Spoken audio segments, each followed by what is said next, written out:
मेरा नाम मोहम्मद बख्श है। मैं पंजाब के एक आम से गांव में पैदा हुआ और वहीं पला बढ़ा। मेरे ताया की बेटी सलमा बचपन से मेरे दिल के बहुत करीब थी। वो सांवली नहीं थी बल्कि दूध जैसे रंग और लंबे सियाह बालों वाली लड़की थी। उसकी आंखों में एक ऐसी मासूमियत थी जो इंसान को देखते ही बेचैन कर देती थी। हम दोनों बचपन में एक दूसरे के साथ खेलते रहे। लड़ाइयां भी हुई, झगड़े भी हुए, लेकिन वक्त के साथ साथ वो लड़ाइयां मोहब्बत में बदल गईं। हमारे घर वालों को भी कोई एतराज नहीं था, बल्कि जब हमारी मंगनी हुई तो पूरे खानदान ने दुआएं दी कि बचपन के ये साथी अब जिंदगी के भी साथी बन जाएंगे। हमारी शादी हुई तो हम बेहद खुश थे। हर दिन त्योहार की तरह गुजरता था। हम दोनों बस एक दूसरे के लिए ही जीते थे। लेकिन फिर वो वक्त आया जब शादी को 3 साल हो गए और औलाद का नामो निशान तक न था। पहले पहल तो किसी ने कुछ न कहा, लेकिन धीरे धीरे खानदान वालों की जबानों में जहर उतरने लगा। कभी किसी तकरीब में चुभते हुए जुमले सुनने को मिलते, कभी मोहल्ले की औरतें सलमा को अलग ले जाकर ताने देती, औरत वही जो मां बने। हम दोनों डॉक्टर के पास गए, टेस्ट्स हुए, महीने बीते और फिर वो दिन आया जब डॉक्टर ने हमें ये सख्त और कड़वी सच्चाई बताई कि हमारे दरमियान खून का रिश्ता है और इसी वजह से हमारी जीन्स मेल नहीं खा रही। हमें एक बेटी हुई थी, ज़ैनब, लेकिन वो सिर्फ 4 महीने की थी जब अचानक सांस रुक जाने से वो हमसे जुदा हो गई। सलमा ने आज तक उसके कपड़े संभाल कर रखे थे। हर रात सोने से पहले वो उसकी एक छोटी सी फ्रॉक सीने से लगाकर रोया करती थी। डॉक्टर ने साफ कहा था कि अगर हम साथ रहे तो कभी भी औलाद नहीं हो सकती। अगर औलाद चाहिए तो किसी और से शादी करनी होगी। लेकिन यह हमारे लिए मुमकिन ही नहीं था, क्योंकि हमारी मोहब्बत किसी आम चाहत जैसी नहीं थी। हमने बचपन से एक दूसरे को चाहा था और कसम खाई थी कि चाहे जो हो जाए, हम सिर्फ एक दूसरे के साथ ही रहेंगे। औलाद हो या ना हो, हमें एक दूसरे की मोहब्बत ही काफी है। लेकिन जितना मैं खुद को संभाल गया, सलमा उतना ना कर पाई। उसका दिल मां बनने की ख्वाहिश में हर रोज तड़पता। वो हर छोटे बच्चे को हसरत से देखती। मैं उसे दिलासा देता, मगर वो दिन ब दिन अंदर ही अंदर खत्म होती जा रही थी। डॉक्टर ने बताया कि अगर ये हाल यूं ही रहा तो वो किसी जहनी बीमारी की शिकार हो सकती है। तब मैंने फैसला किया कि हमें इस माहौल से दूर चले जाना चाहिए, क्योंकि यहाँ के लोग हमें जीने नहीं दे रहे थे। मेरा काम ऐसा था कि मुझे किसी दफ्तर में नहीं जाना पड़ता था। मैं ऑनलाइन काम करता था और जहाँ इंटरनेट हो वो मेरा काम चल जाता था। इसलिए मैंने सलमा से कहा कि हम किसी दूर दराज के इलाके में जाकर रहें, जहां हमें कोई न जानता हो, जहां न कोई सवाल करे न कोई ताना दे। हमने बहुत से इलाकों की मालूमात ली और आखिरकार एक पुराना सा गांव मिल गया जो पहाड़ों के बीचों बीच था। रास्ता बहुत मुश्किल था, लेकिन गांव पहुंचकर जो सुकून मिला वो बयान से बाहर है। वहां के लोग सीधे सादे थे और हमारे बारे में कोई कुछ नहीं जानता था। हमने एक पुराना सा मकान किराए पर ले लिया जो काफी बड़ा था। अंदर लकड़ी के फर्नीचर के कुछ पुराने टुकड़े मौजूद थे। किचन में कुछ बर्तन भी रखे हुए थे और सबसे खास बात यह थी कि उस घर के पीछे एक घना सा बाग भी था, जिसमें आम और शहतूत के दरख्त थे और कुछ नामालूम पेड़ भी, जिनकी छांव बहुत घनी थी। सलमा को वहां आकर थोड़ा सुकून मिला, लेकिन उदासी अब भी उसके चेहरे पर थी। वो अक्सर बाग में जाकर देर तक बैठी रहती, कभी जमीन पर उंगली से लकीरें खींचती, कभी आसमान को तकती रहती। मैं उसके लिए अच्छे अच्छे खाने बनाता, बाजार से उसके पसंदीदा फल लाकर देता, मगर वो मुस्कान जो मैं बचपन में उसके चेहरे पर देखा करता था, अब कभी वापस नहीं आई। मैंने उसके चेहरे पर वो खुशी देखी जो बरसों बाद लौटी थी। एक माँ जैसी मोहब्बत उसकी आंखों में साफ झलक रही थी, और वो बच्चा भी जैसे उसकी गोद में सुकून से यूं सो रहा हो जैसे उसी की कोख से आया हो। मैं चुपचाप खड़ा बस उसे देखता रहा। सलमा के चेहरे पर एक अलग सी चमक थी। वो अपनी पुरानी उदासी भूल चुकी थी। मैंने सोचा, अगर इस बच्चे ने हमारी जिंदगी बदल दी तो क्या ये किसी नेमत से कम होगा। लेकिन दिल के किसी कोने में एक सवाल अब भी मौजूद था, ये बच्चा आया कहां से और क्यों उस सुनसान बाग में अकेला पड़ा था।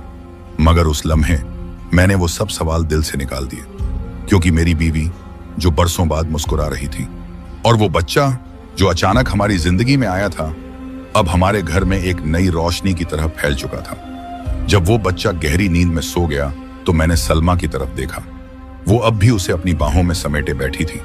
उसकी आंखों में एक अजीब सी चमक थी, जैसे कई सालों बाद उसे जिंदगी की असली खुशी मिली हो।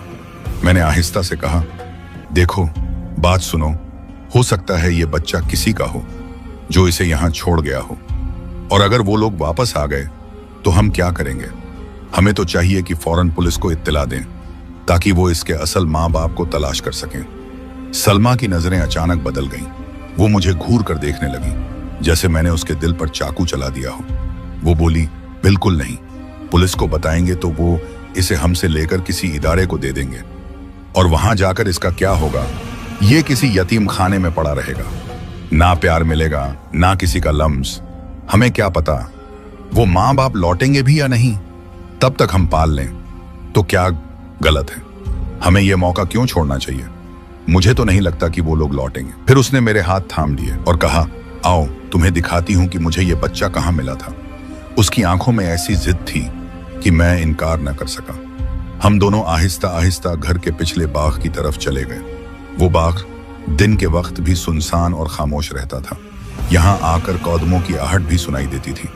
दरख्त इतने घने थे कि सूरज की रोशनी भी जमीन तक पूरी तरह नहीं पहुंचती थी। जब हम बाग के बीचों बीच पहुंचे तो सलमा ने एक तरफ इशारा किया।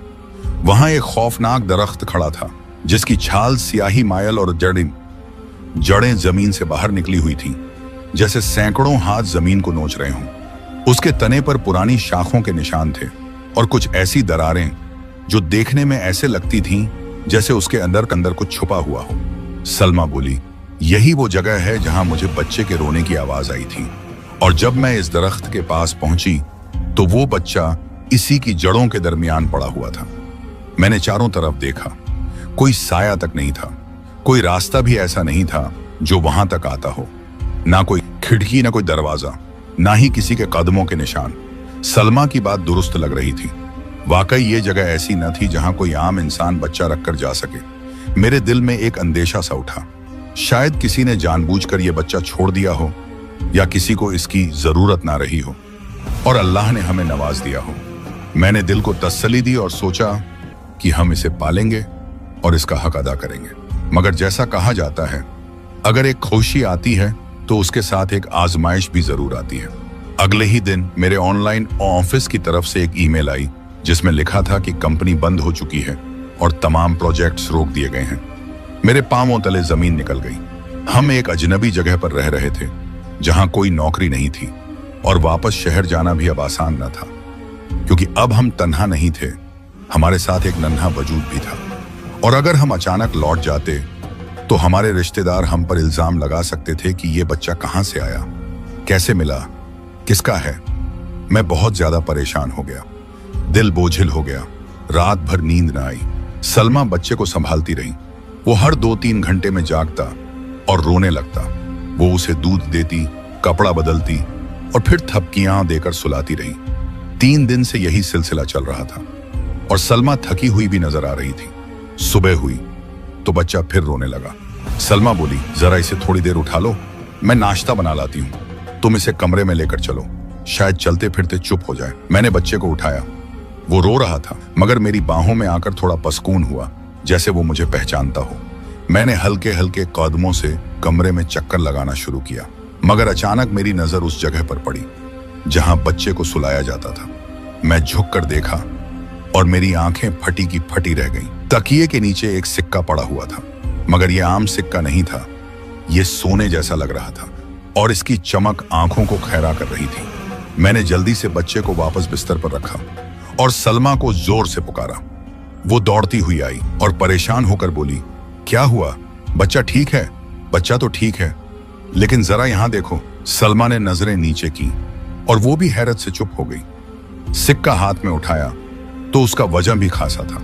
वो किसी पुराने वक्त का सिक्का लग रहा था, जैसे किसी खजाने का टुकड़ा। हम दोनों की नजरें मिली और हम समझ ना पाए कि यह कैसे मुमकिन है। हमने सिक्का और गौर से देखा तो उस पर कोई नक्श या तहरीर मौजूद नहीं थी। बिल्कुल हमवार सतह थी, जैसे किसी कारीगर ने हाथ से बनाया हो। मैंने कहा, मैं इसे शहर के सुनार को दिखाता हूं, वो बता सकेगा कि यह असली है या नकल। मैंने सिक्का जेब में रखा और करीबी शहर की तरफ रवाना हो गया। जब मैं सुनार के पास पहुंचा तो उसने सिक्का देखते ही आंखें चौड़ी कर ली। कहने लगा, इतना खालिस सोना आजकल तो कहीं नहीं मिलता, हर जगह कुछ ना कुछ मिलावट होती है। मैंने उससे झूठ कहा, यह दादी के जमाने के कुछ पुराने सिक्के थे, जो पुराने संदूक से निकले हैं। वो फौरन सिक्का खरीदने को तैयार हो गया। क्योंकि वो 1 तोले से ज्यादा का था, इसलिए उसने मुझे 7.5 लाख रुपए दे दिए। मैं हैरान था कि एक सिक्का इतनी कीमत का हो सकता है। मैंने वो पैसे संभाले और फौरन बाजार से बच्चे के लिए दूध, पैम्पर, कपड़े, झूला, खिलौने और एक नन्हा सा बिस्तर खरीदा।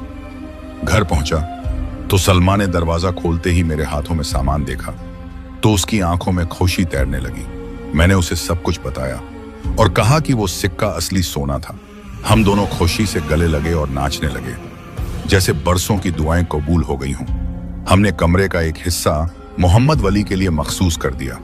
हमने यही नाम रखा क्योंकि हमें उसके असली नाम का कुछ पता नहीं था। मोहम्मद इसलिए कि वो हमारे दिल के बहुत करीब आ गया था, इसलिए कि वो वाकई किसी रूहानी वजह से हमारी जिंदगी में आया था। हम दोनों की जिंदगी में अब एक नया रंग भर चुका था। हर चीज बेहतर लगने लगी थी और हमने फैसला कर लिया था कि जो भी हो हम इस बच्चे को कभी तन्हा नहीं छोड़ेंगे। हमने ये भी तय कर लिया था कि हम इस गांव में सिर्फ 1 साल रहेंगे और फिर शहर वापस चले जाएंगे। हमने पहले से ही एक मुकम्मल कहानी तैयार कर ली थी ताकि अगर कोई हमसे ये सवाल करे कि ये बच्चा कहां से आया तो हम सीधा और यकीन भरा जवाब दे सकें। हम ये बताते कि गांव में एक पीर बाबा थे, हमने उनसे इलाज करवाया और उनकी दुआ से अल्लाह ने हमें ये बच्चा अता किया। हामला प्रेगनेंसी के दौरान सलमा की तबीयत ऐसी थी कि सफर नहीं कर सकती थी, इसलिए हम शहर वापस न जा सके। अब जब बच्चा थोड़ा बड़ा हो गया है तो हम उसे लेकर लौटे हैं। हमें मालूम था कि लोग कोई ना कोई बात तो जरूर करेंगे, क्योंकि जो लोग हमें औलाद ना होने पर ताने देते थे वो यही कहेंगे कि हमने किसी का बच्चा गोद ले लिया है ताकि लोगों के सामने अपना वकार बचा सकें।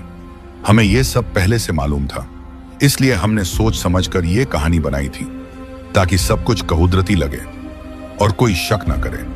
रात का वक्त था, अंधेरा पूरी तरह छा चुका था। घर की खिड़की से बाहर ठंडी हवाएं चल रही थीं। मैं कमरे में बैठा अखबार पढ़ रहा था कि मेरी नजर खिड़की की तरफ दी। सलमा खिड़की के पास खड़ी थी और बाहर देख रही थी। वो मंजर मुझे अजीब सा लगा, क्योंकि पहले जब वो परेशान होती थी तब भी इसी तरह खिड़की के पास खड़ी होकर बाहर देखती रहती थी, लेकिन अब तो वो बहुत खुश रहने लगी थी मोहम्मद वली की वजह से। उसके चेहरे पर अब वो पुरानी उदासी नहीं रही थी। मैंने हल्की आवाज में कहा, क्या बात है सलमा, अब क्या हुआ, अब क्यों खड़ी हो यहां पर? लेकिन उसने कोई जवाब न दिया। उसका दुपट्टा हवा में लहरा रहा था, बाल भी हवा की शिद्दत से उसके चेहरे पर बिखर रहे थे, मगर वो बिल्कुल साकित खड़ी थी, जैसे किसी गहरी सोच में गुम हो। मैंने फिर आवाज दी, सुनो तो सही, क्या सोच रही हो? मगर कोई जवाब ना आया। मैं थोड़ा सा घबरा गया और उसकी तरफ बढ़ने लगा। जैसे ही कदम आगे रखा, अचानक पीछे से यानी बावर्ची खाने की तरफ से आवाज आई, वही सलमा की आवाज, जरा वली को उठा लो, मैं नाश्ता बनाने लगी हूं, वो जाग गया है। मैं वहीं खड़ा रह गया।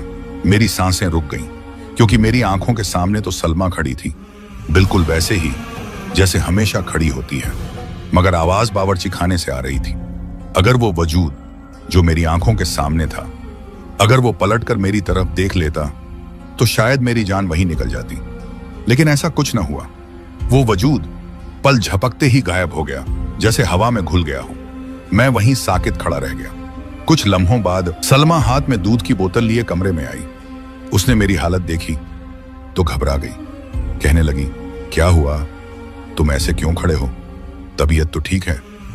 मैंने फौरन संभलने की कोशिश की और कहा, कुछ नहीं, बस नींद पूरी नहीं हुई और शायद बाहर की ठंडी हवा लग गई है। मैंने उसे वो मंजर नहीं बताया, क्योंकि मुझे खुद शक हो रहा था कि शायद ये मेरा वहम हो या किसी थकन का असर हो। मैं उसे डरा नहीं सकता था। वो कई दिनों बाद मुस्कुराने लगी थी। उसके चेहरे पर सुकून आया था और मोहम्मद वली की मौजूदगी उसे एक नई जिंदगी दे चुकी थी। अगली सुबह सूरज निकलने से पहले ही मैं उठ गया। नींद आंखों से कोसों दूर थी। दिल में कई सवाल थे, इसलिए मैंने वही चप्पल पहनी और घर के पिछले हिस्से में जा पहुंचा, जहां वो दरख्त मौजूद था जहां से सलमा को बच्चा मिला था। यह दरख्त हमारे घर के अहाते में ही था, लेकिन दीवारों के साथ लगा हुआ। 4 दीवारी मुकम्मल नहीं थी, कई जगह से पुरानी ईंटें गिरी हुई थीं और दरख्त के साथ की दीवार मुकम्मल तौर पर टूटी हुई थी। मैं उसी दरख्त के नीचे खड़ा था। कि अचानक सामने सड़क से एक बाबा जी गुजरे। उनके हाथ में लकड़ी की छड़ी थी और चेहरे पर झुर्रियों की गहरी लकीरें। जैसे ही उन्होंने मुझे उस दरख्त के नीचे खड़ा देखा, वो रुक गए। दीवार से झांक कर बोले, ओए नौजवान, क्या तुम्हें जिंदगी प्यारी नहीं है जो उस दरख्त के नीचे खड़े हो? मैं चौंक कर उनकी तरफ देखा और कहा, बाबा जी क्या मतलब, क्या हुआ इसमें? उन्होंने होंठों को भींचा और सर हिलाकर बोले, बेटा ये दरख्त बहुत खतरनाक है, यहां कोई भूल कर भी नहीं आता। तुम यहां क्या कर रहे हो? मैं फौरन उनके करीब चला गया। दीवार के पार खड़े होकर बोला, बाबा जी हम इसी घर में रहते हैं जो इस दरख्त के साथ है। 2 हफ्ते पहले शहर से आए हैं इस घर में किराए पर रहने के लिए। बाबा जी ने आंखें फैलाई और बोले, ओह, तो तुम वही जोड़ा हो जिसका शहर से आना सुना था। मैंने गांव वालों से कहा था कि उन्हें बता दो कि यह घर सही नहीं है, पर किसी ने परवाह न की। सबको अपनी अपनी पड़ी रहती है। मैंने उनसे पूछा, क्या मतलब यह घर सही नहीं है? वो बोले, बेटा ये जगह भूतों के साए में है। यहां कई साल पहले एक जोड़ा रहने आया था और कुछ महीनों बाद वो सब कुछ छोड़कर अचानक चले गए। तब से यह घर खाली पड़ा था, कोई भी इसमें रहने को तैयार नहीं था। जो भी आया कुछ ही दिन में भाग गया। और यह दरख्त तो खास तौर पर मनहूस माना जाता है। यहाँ के बुजुर्ग भी मना करते हैं कि इसके नीचे मत जाओ। मैं हैरत से उनकी बातें सुनता रहा और दिल ही दिल में सोचता रहा कि अगर इस गांव के लोग जानते हैं कि यह दरख्त इतना मनहूस है कि यहां से गुजरना भी खतरा है, तो फिर किसी ने ऐसा क्यों किया कि अपने बच्चे को इसी दरख्त के नीचे रख दिया, वो भी रात के सन्नाटे में? वो कौन था जिसने यह कदम उठाया? क्या उसे वाकई बच्चे की जान की परवाह न थी, या वो किसी और ही वजह से ऐसा कर रहा था? बाबा जी अपने रास्ते पर चल पड़े और मैं वहीं खड़ा सोचों में गुम रहा। अब मुझे मोहम्मद वली के आने की कहानी कुछ और ही लगने लगी थी, जैसे इसके पीछे कोई राज छुपा हो, कोई अनदेखी ताकत, कोई अनसुना वाकया। मैं वहीं दरख्त के नीचे खामोश खड़ा आसमान की तरफ देखता रहा और मेरे अंदर एक अजीब सा खौफ उतरता चला गया। हर तीसरे दिन सुबह जब मैं बिस्तर से उठता तो मेरे दिल में एक अनोखा सा एहसास होता, जैसे कुछ गैर मामूली होने वाला है। और वाकई ऐसा ही होता था, क्योंकि हर तीसरे दिन हमें सोने का एक नया सिक्का मिलता था। कभी वो बच्चा जिसका नाम हमने मोहम्मद वली रखा था उसके तकिए के नीचे से निकलता, कभी उसकी गोद में पड़ा होता, कभी वो खेलते खेलते उसे हाथ में ले लेता, और कभी हमारे बेड के कोने में मिल जाता जहां वो अक्सर खेलने आता था। शुरू में हमें ये एक इत्तेफाक लगा, फिर लगा कि शायद ये किसी इलाही राज का हिस्सा है, लेकिन जल्दी ही हमने महसूस कर लिया कि ये एक सिलसिला है जो हर तीसरे दिन दोहराया जा रहा है। मैंने शुरू में 2 सिक्के एक ही सुनार के पास बेचे, लेकिन जब उसने तीसरी बार सिक्का देखा तो उसके चेहरे पर सवालिया तासुरात आ गए। उसकी नजरों में लालच भी था और शक भी। मुझे वो लम्हा अब तक याद है जब उसने कहा, भाई साहब ये कहां से ला रहे हो? आजकल तो कोई इतना खालिस सोना देता ही नहीं है। तभी मैंने फैसला कर लिया कि अब एक ही चेहरे और एक ही अंदाज में ये काम नहीं होगा। मैंने अपनी अक्ल इस्तेमाल की और हर बार नई तदबीर अपनाई। कभी मैं खुद जाता और कभी सलमा को भेजता। कभी वो बुर्का पहनकर सुनार के पास जाती, कभी ऊंचे तबके की औरतों के कपड़े पहनकर खुद को अमीरजादी बना लेती, और मैं उसे शहर के किसी नए सुनार के पास छोड़ देता। हम ये काम इस कदर एहतियात से करते कि किसी को हम पर शक न हो, क्योंकि आज के जमाने में जब सोने की कीमत आसमान को छू रही हो, अगर किसी को यह पता चल जाए कि हम लगातार सोने के सिक्के बेच रहे हैं तो एजेंसियों की नजरें हम पर पड़ सकती हैं। और अगर किसी ने हमसे यह सवाल कर लिया कि कहां से आ रहा है ये सोना, तो हम किसी के सामने कोई जवाब न दे पाएंगे। दूसरी तरफ वली जैसे कोई आम बच्चा नहीं था। वो एक बहुत खास और अजीब सा बच्चा था। वो कभी बीमार नहीं पड़ता था, न उसे बुखार आता, न जुकाम, न खांसी। वो हमेशा मुस्कुराता रहता, जैसे दुनिया का हर दुख उससे कोसों दूर है। हमें कभी रात को उठकर दूध पिलाना नहीं पड़ा, ना ही वो कभी रातों को जगाता। यहां तक कि वो इतना कम रोता कि कभी कभी तो हमें फिक्र होने लगती कि ये बच्चा कुछ ज्यादा ही खामोश है। लेकिन जब भी वो गोद में आता तो उसके जिस्म से ऐसी खुशबू आती जैसे किसी ने उस पर अतर छिड़का हो, या जैसे किसी कीमती खुशबू से नहलाया गया हो। और यही वो चीज थी जो मुझे दिन ब दिन परेशान भी करने लगी थी। इंटरनेट का दौर था, हर चीज की मालूमात वहां मिलती थी। मैंने एक दिन वली के बारे में कुछ मालूमात तलाश करना शुरू कर दी।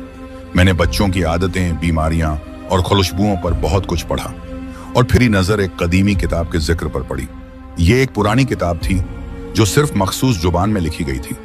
उस किताब का नाम था अल्मुल असगर व लौबन अखबार और ये सिर्फ चंद जगहों पर ही दस्तयाब थी। मैंने बड़ी कोशिशों के बाद इसका एक पुराना नुस्खा ढूंढ निकाला और जैसे ही मैंने उसे पढ़ना शुरू किया, मेरे रोंगटे खड़े हो गए। इस किताब में उन बच्चों का जिक्र था जो इंसानों की दुनिया में जिन्नों के जरिए छोड़े जाते हैं। ये वो बच्चे होते हैं जिन्हें जिन्नाती मखलूक किसी खास मकसद के लिए इंसानों के दरमियान छोड़ती है। इन बच्चों की कुछ खास अलामात होती हैं, जैसे कि वो कभी बीमार नहीं पड़ते, उनके जिस्म से खुशबू आती है, उनके बदन से कभी कोई गंदगी नहीं निकलती, वो बेहद खूबसूरत और खामोश मिजाज होते हैं, उनके करीब आते ही माहौल में सुकून छा जाता है और उनके आसपास सोना या कीमती चीजें नमूदार होती हैं। वली में ये तमाम निशानियां मौजूद थीं। ये बातें पढ़कर मेरे दिल में एक खौफ सा पैदा हुआ, लेकिन साथ ही दिमाग में सवाल भी उठा, अगर ये बच्चा वाकई किसी और दुनिया का है तो फिर वो लोग जिन्होंने इसे छोड़ा वो कहाँ गए? क्या उन्हें नहीं पता कि उनका बच्चा हमारे पास है, या वो सब कुछ जानते हैं और बस हमें आजमाइश में डाल रहे हैं? लेकिन ये वो बातें थीं जो मैं अपनी बीवी से नहीं कह सकता था, क्योंकि वो अब खुश रहने लगी थी। उसकी सेहत बेहतर हो गई थी, उसका चेहरा रोशन हो गया था, वो खिलखिलाकर हंसती थी, बच्चों के गीत गुनगुनाती थी, वली के साथ खेलती थी। मैं उसे ये सब कुछ बताता तो मुमकिन था कि वो फिर से उस पुरानी उदासी में लौट जाए और ये हम दोनों के लिए तबाही होता। हम खुश थे कि हमें सोने के सिक्के मिलते थे, वो भी इतने खालिस कि हर सिक्का लाखों का होता था, कभी 3.5 लाख, कभी 5.5 लाख। एक बार तो ऐसा सिक्का मिला जो 8.5 लाख में बिका, क्योंकि उसका वजन बाकी सिक्कों से दुगना था। ये पैसे हम खर्च करते रहे, कभी जरूरतों पर, कभी वली के कमरे की साज सज्जा पर और कभी मुस्तकबिल के लिए बचा कर रखते। कुछ वक्त गुजरने के बाद हमने एक नया तरीका निकाला। अब हम सिक्के बेचने की बजाय उन्हें पिघलाकर नई शक्ल देते और फिर उन्हें जेवरात या छोटे छोटे बिस्कुट की शक्ल में बेचते, ताकि अगर कोई पूछे तो हम कह सकें कि यह पुरानी विरासत है या खानदानी जेवर है। अब हम किसी भी शक के दायरे में नहीं आना चाहते थे, क्योंकि जितना फायदा हो रहा था उतना ही खतरा भी बढ़ रहा था। मगर जब रात का वक्त आता तो एक अजीब सी खामोशी हमारे कमरे में छा जाती, जैसे कोई सांस ले रहा हो, जैसे कोई पर्दे के पीछे छुपा हो, जैसे कोई हर वक्त हमारे करीब मौजूद हो। मैं कई बार उठकर पूरी रोशनी करता, कमरे के कोने छानता और अक्सर मुझे एक हल्की सी खुशबू महसूस होती जो वली के जिस्म से आने वाली महक से अलग थी। ये खुशबू औरत की मेहंदी और अत्तर की मिली जुली महक जैसी होती। कई बार मैंने अपने कमरे के दरवाजे के बाहर एक साया सा देखा जो दीवार पर बनता था और फिर गायब हो जाता। 2 बार तो मुझे साफ साफ एक दुपट्टा लहराता हुआ दिखा, जैसे कोई औरत वहां खड़ी हो। मैंने एक बार वही पर वली के पलंग के करीब किसी को झुकते हुए देखा, लेकिन जब मैं उठा तो कुछ भी नहीं था। मुझे हर लम्हा ऐसा लगता था कि वली के साथ कोई और भी है, कोई ऐसा वजूद जो नजर नहीं आता मगर मौजूद जरूर है। और वो वजूद किसी मर्द का नहीं था, वो औरत का था। उसकी मौजूदगी की एक नरम सी फीलिंग मेरे इर्द गिर्द रहती, जैसे कोई माँ हो जो दूर से अपने बच्चे को देख रही हो। मैं ये सब कुछ सलमा को नहीं बताता था क्योंकि हम दोनों ने तय कर लिया था कि किसी तरह 1 साल गुजर जाए और हम यहां से निकल जाएं, क्योंकि अब हम जान चुके थे कि हम जिस दुनिया में दाखिल हो चुके हैं वो हमारी दुनिया से थोड़ी अलग है और शायद उसमें पीछे हटने का रास्ता बहुत ही कमजोर है। मैं बिस्तर पर लेटा हुआ था। अंधेरे कमरे में हल्की हल्की ठंडी हवा खिड़की के कोने से अंदर आ रही थी, मगर मेरे जहन में एक अनजानी सी बेचैनी थी। आंखें बंद थीं, मगर नींद नहीं आ रही थी। और फिर अचानक जैसे किसी ने मेरी दोनों टांगों को जोर से पकड़ लिया और पूरी ताकत से नीचे की तरफ खींचना शुरू कर दिया। मेरा जिस्म बिस्तर से खींचता हुआ सरकने लगा, मेरे नाखून चादर की शिकनों में उलझने लगे और दिल की धड़कन जैसे सीने से बाहर निकलकर धड़क रही हो। मैंने पूरी ताकत से खुद को पीछे की तरफ धकेलने की कोशिश की, मगर उस कौव्वत ने मुझे झंझोड़ के नीचे गिरा दिया। मैं जमीन पर गिरा तो कमर में दर्द की एक लहर दौड़ गई और उसी हालत में डर के मारे मैं कमरे के कोने में जाकर खड़ा हो गया। मेरे हाथ दीवार से लगे हुए थे और मैं लंबी लंबी सांसें ले रहा था, जैसे सांस बहाल करने की कोशिश कर रहा हूं। आंखों से पसीना नहीं, आंसू बह रहे थे, क्योंकि जो कुछ हुआ था वो ख्वाब नहीं, हकीकत थी। मैं अभी सोच ही रहा था कि किसी ने मेरे कंधे पर हाथ रख दिया। मैंने डरते हुए जैसे ही पीछे मुंह घुमाया तो वो मेरी बीवी सलमा थी। उसके चेहरे पर नींद का खुमार था, लेकिन आंखों में तशवीश की झलक भी थी। वो कहने लगी, क्या हुआ? क्यों इतने परेशान हो? कमरे में क्या हुआ? मैंने उसे वो सब कुछ बता दिया जो मुझ पर गुजरी थी। मैंने कहा, सलमा, हमें यहां से चले जाना होगा। ये जगह हमारे लिए नहीं है। यहां कोई है जो हमें बर्दाश्त नहीं कर रहा, जो हमारे साथ नहीं रहना चाहता। मैंने कहा, चाहे इसके लिए हमें अपना सारा राज सबके सामने लाना पड़े, लेकिन हमें वली को लेकर यहां से निकलना होगा। ये घर अब हमारे लिए खतरनाक होता जा रहा है। वो कुछ देर खामोश रही, फिर उसने मेरी आंखों में आंखें डालकर कहा, तुम्हें लगता है तुम इस बच्चे को यहां से ले जाओगे? तुम्हें लगता है हम तुम्हें जाने देंगे? मेरे कदम जैसे जमीन में धंस गए, मेरे दिल की धड़कन जैसे बंद हो गई। वो सलमा के रूप में मेरे सामने खड़ी थी, लेकिन वो सलमा नहीं थी। उसकी आवाज वही थी, चेहरा भी वही था, लेकिन जो तासुरात उसके चेहरे पर थे वो मेरी बीवी के कभी नहीं हो सकते थे। उसने कहा, यह बच्चा तुम्हारा नहीं है, यह तुम्हारी बीवी को दिया गया है। सिर्फ एक मां को बच्चा दिया जाता है, बाप को नहीं दिया जाता। और तुम हो कि उसे लेकर भागने की कोशिश कर रहे हो। मेरा जिस्म जैसे सुन्न हो गया था, मेरे रोंगटे खड़े हो गए थे, गले से आवाज निकलनी बंद हो गई थी, हाथ कांपने लगे थे। वो कहने लगी, हमने इस घर में रहने के लिए तुम्हें ये सब कुछ दिया है। तुम्हें वो औलाद दी जिसके लिए तुम्हारी बीवी रोज रोती थी। हर तीसरे दिन तुम्हें सोना दिया, तुम्हें सुकून दिया। लेकिन ये सब सिर्फ तब तक है जब तक तुम यहां हो और जब तक तुम उस दरख्त का इमीडिएट एहतराम करते हो। दरख्त को मत तोड़ना। वहां हमारे बच्चे रहते हैं, वहां हमारी बस्तियां हैं। अगर तुमने उस दरख्त को हाथ लगाया तो हम तुम्हें हाथ लगाएंगे। फिर वो यकायक पलटी और कमरे से बाहर निकल गई, जैसे किसी ने हवा में नक्श खींचा हो और वो वजूद उस नक्श में गायब हो गया हो। मेरी टांगों में जान नहीं बची थी, लेकिन बमुश्किल मैंने पलटकर बेड की तरफ देखा। सलमा अपनी जगह पर सुकून से सो रही थी। उसका एक हाथ वली के ऊपर था और वली पूरी तरह सुकून में उसके पहलू में लेटा मुस्कुरा रहा था, जैसे उसके आसपास कुछ भी नहीं हुआ, जैसे वो किसी और दुनिया में सो रहा हो। मेरी सांसें जो कुछ देर पहले बहाल हुई थीं, फिर से बेकाबू हो गई। मेरा सीना धौंकनी की तरह चलने लगा। मैं धीरे से फर्श पर बैठ गया। सुबह जब मैं उठा तो सब कुछ मामूल के मुताबिक लग रहा था, लेकिन मेरे दिल में एक फैसला हो चुका था कि अब हम यहां से नहीं जाएंगे, क्योंकि अगर हम गए तो वो हमें ले जाएंगे, और अगर हम रहे तो शायद वो हमें जीने दें। मैंने सलमा को वो सब कुछ तफसील से बताया जो रात को मेरे साथ हुआ था।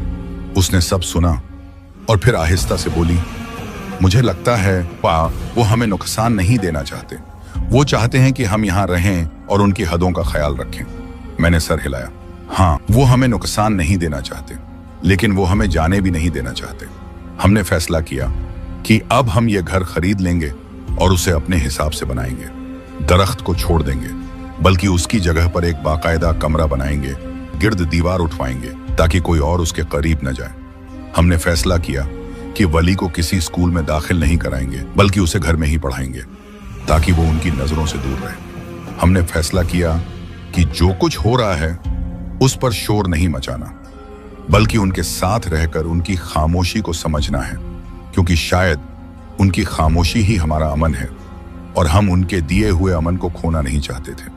अब मैं हर रात दरख्त के करीब खड़ा होकर एक शुक्राने की दुआ मांगता हूँ, आंखें बंद करता हूँ और दिल में कहता हूँ, जो कुछ तुमने दिया उसके लिए शुक्रगुजार हूँ, लेकिन मेरे बच्चे को कभी तकलीफ मत देना, क्योंकि वो तुम्हारा नहीं मेरा है। मेरे कानों में एक हल्की सी आवाज गूंजती है, वो बच्चा तुम्हारा नहीं है, तुम सिर्फ उसे पालते हो, तुम उसे लेकर जा नहीं सकते, तुम सिर्फ उसके साथ रह सकते हो।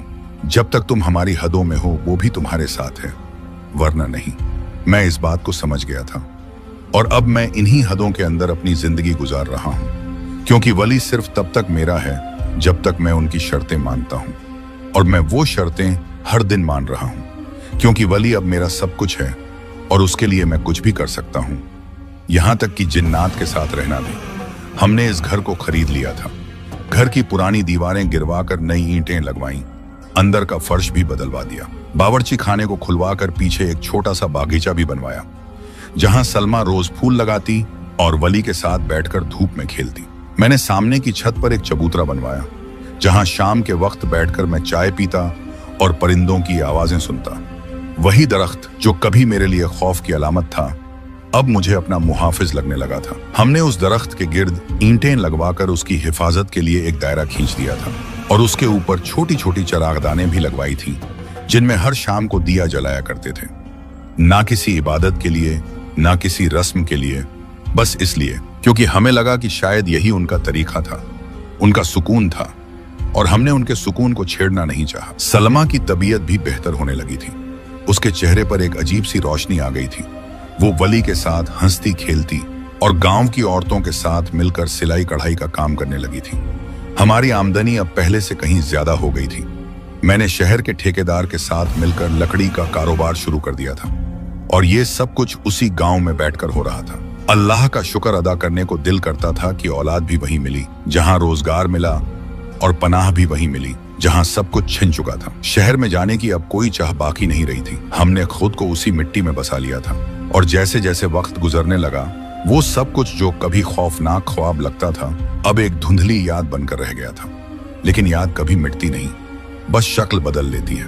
कभी कभी रात के आखिरी पहर जब सब सो जाते थे, मैं आंगन में चुपचाप बैठा रहता और वो दरख्त हल्की हवा में झूमता था, तो उसके पतों की सरसराहट में एक मामूस सी आवाज सुनाई देती थी, जैसे कोई गुनगुना रहा हो, जैसे कोई बच्चे को लोरी दे रहा हो। वली की नींद इन रातों में बहुत गहरी होती थी, और सलमा हमेशा कहती थी कि उसे महसूस होता है कोई उसके सर पर हाथ रखकर सुलाता है। मैं बस मुस्कुरा देता, क्योंकि मैं जानता था कि ये वही थे जिन्होंने हमें कुछ दिया था, और बदले में कुछ लेना नहीं, बस एक वादा चाहा था कि हम यहां रहें। वली अब 3 बरस का हो चुका था। उसकी आंखों में एक अजीब सी गहराई थी, जैसे वो सब कुछ जानता हो, जैसे वो बोले बगैर बहुत कुछ कह रहा हो। वो कभी कभी उस दरख्त के नीचे खेलता था, और उसकी हंसी में एक अलग सी गूंज होती थी जो पूरे आंगन में फैल जाती थी। मैं कुछ नहीं कहता, बस दूर खड़ा रहता और उसे देखता रहता। एक दिन शाम को मैं आंगन में बैठा था, वली दरख्त के पास खेल रहा था और सलमा चूल्हे के पास खड़ी रोटियां पका रही थी। तभी वली अचानक आकर बोला, जो मुझे कहता है कि मैं उसके साथ चलूं। मैंने पूछा, कौन सा बच्चा? वली बोला, वही जो रोज मुझे कहता है कि नीचे दरख्त में बहुत सारे खिलौने हैं और मेरे जैसे बच्चे भी। मैंने कहा, वली बेटा, वहां ना जाया करो। तो वो बोला, अब्बू, वो कहता है कि वो मेरे भाई हैं और मैं उनसे मिलने जा सकता हूं। मेरे दिल में एक ठंडी सी लहर दौड़ गई। मैंने वली को गोद में उठा लिया और अंदर ले आया। उस रात मैं देर तक जागता रहा और बार बार दरख्त को देखता रहा, जो अपनी जगह खामोश खड़ा था, जैसे कुछ जानता हो, जैसे मुझे कुछ बताना चाहता हो। लेकिन उसकी खामोशी ही उसका पैगाम थी। मुझे याद आया वो औरत जो सलमा के रूप में मेरे सामने आई थी। उसने क्या कहा था, जब तक तुम यहां हो तब तक बच्चा तुम्हारे पास है। और शायद यही सच था। हम यहां थे इसलिए वली हमारे साथ था। अगर हम यहां से गए तो शायद वली हमारे साथ न रहता। अगली सुबह मैंने सलमा से कहा, वली को उस दरख्त के करीब न जाने दिया करो। वो बोली, वली वहां खुश होता है। मैंने कहा, हाँ होता है, लेकिन याद रखना वो खुशी हमसे छिन भी सकती है अगर हमने हदें ना पहचानी। सलमा ने मेरी बात समझ ली और हमने मिलकर वली को आहिस्ता आहिस्ता दरख्त से दूर रखने की कोशिश की। वो मान जाता, कभी नहीं भी मानता, लेकिन हमने कभी जोर जबरदस्ती नहीं की, क्योंकि हम जानते थे कि उसका ताल्लुक शायद उनसे है जो उस दरख्त में बसते हैं, और हम सिर्फ मुहाफिज हैं जो उसकी हिफाजत उनकी मर्जी से कर रहे हैं। जिंदगी जैसे वापस आ गई थी, लेकिन वो दरख्त अब भी हमारी जिंदगी का एक हिस्सा था, एक सच्चाई जो कभी खत्म नहीं हो सकती थी। वो हमें देखता था, सुनता था, और शायद हमारी दुआओं में भी शामिल हो चुका था। जैसे हम उसके हो चुके थे, वैसे ही वो हमारा हो गया था। हमने गांव के लोगों से कभी कुछ ना कहा, ना ही किसी को बुलाया कि आओ देखो इस दरख्त में क्या है। हमने बस उसे ज्यों का त्यों रहने दिया, क्योंकि हमें मालूम था कि जो दिखता है वही सब कुछ नहीं होता, और जो दिखाई नहीं देता वही सब कुछ बन जाता है। अब हम उसी खामोशी में जीते थे, और शायद वही खामोशी हमारे लिए सबसे बड़ी नेमत बन चुकी थी।